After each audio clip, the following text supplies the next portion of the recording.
Hi, I'm Sirix. Welcome to another Patreon video. As you might have heard, I finished the game's story, and with that I mean we have a beginning and we have 3 different ends that you can meet with. One is of course your ship exploding, one is all the crew dying, and one is beating the final boss, which I won't spoil for you because I want you all to explore this yourselves, either in playtests or if you want to wait for everything to be pristine when the game is out. But the ending is not what I expected to do when I started making this game, and I'm pretty sure it's not what you would expect either, but I am very excited to have it done. So that is one of the major accomplishments this week, but also I have received a bunch of different icons for every different faction's enemies. As you play through the games, these are the different enemies you will be facing. They're all drawn by Umbreon Warrior, a very talented artist, which I'm very happy to work with. And this is not all she's making, she's also making some Easter eggy things that you will experience later down the road. This one up here is the faction I haven't yet added to the game. These will be the Alliance, and they will have their own star map of course, and their own ship, and some special weapon for them as well.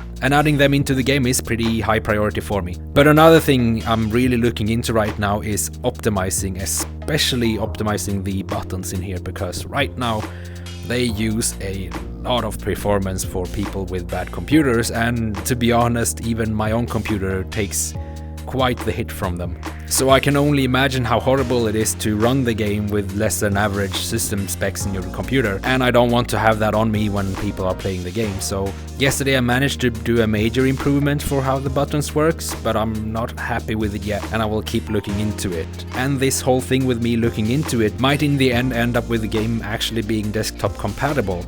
Now, I'm not saying that I will use the standard via chat triggers to pressing the buttons. I still want to have the feel of pressing them with your fingers, but right now how it works is that I'm tracking some transfers on my fingers, and each single button in the game are looking for those said fingers all the time on every frame, which is horrible to get the distance between two things all of the time.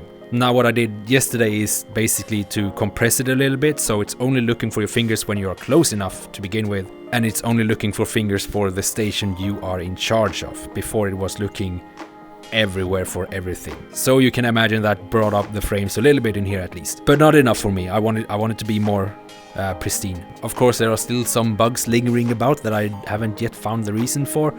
They are very rare and just only happens every once in a blue moon.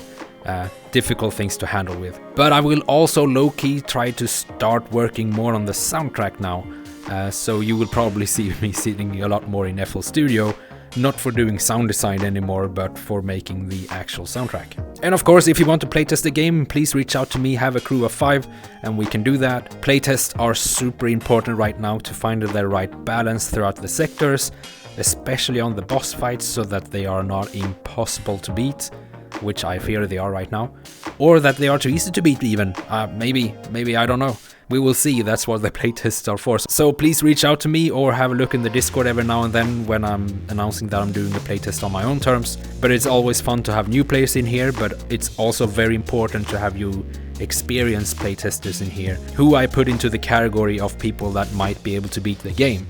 And I take the late game a lot more serious when I'm balancing with you guys. For the new players, it's the early game I'm focusing on to make it a little bit easier perhaps, but also it's very important to me to understand what people understand and don't understand about the stations, because soon enough I'm going to make the tutorial videos, and I have Senpai Seidan working for a model on this. Senpai Seidan is the announcer for the pink team in Laserdome. Here's our rough sketch of the character I will be playing in the tutorials, which I'm not super comfortable with yet, but you know, it's gonna be fun at least. Basically, this character is a engineer of Gloomplane who has helped you put together the ship and knows all about the ins and outs about the different subsystems, and will teach you the first time you decide to fly away on your ship. And I'm also thinking of ways to incorporate the story into this character a little bit more.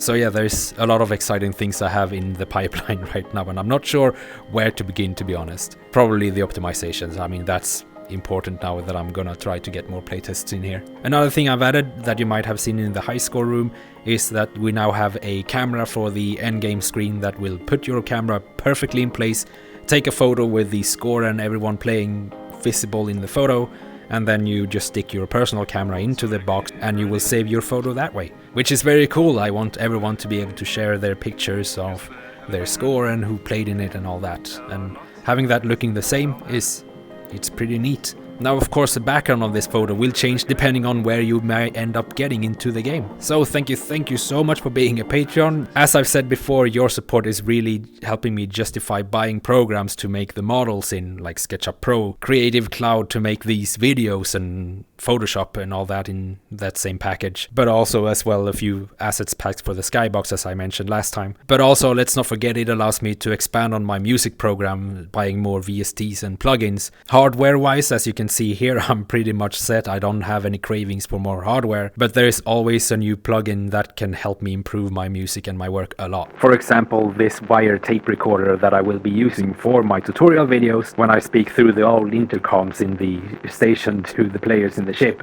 and I like this effect a lot. So thank you again for being a Patreon, and I will see you next week. Bye!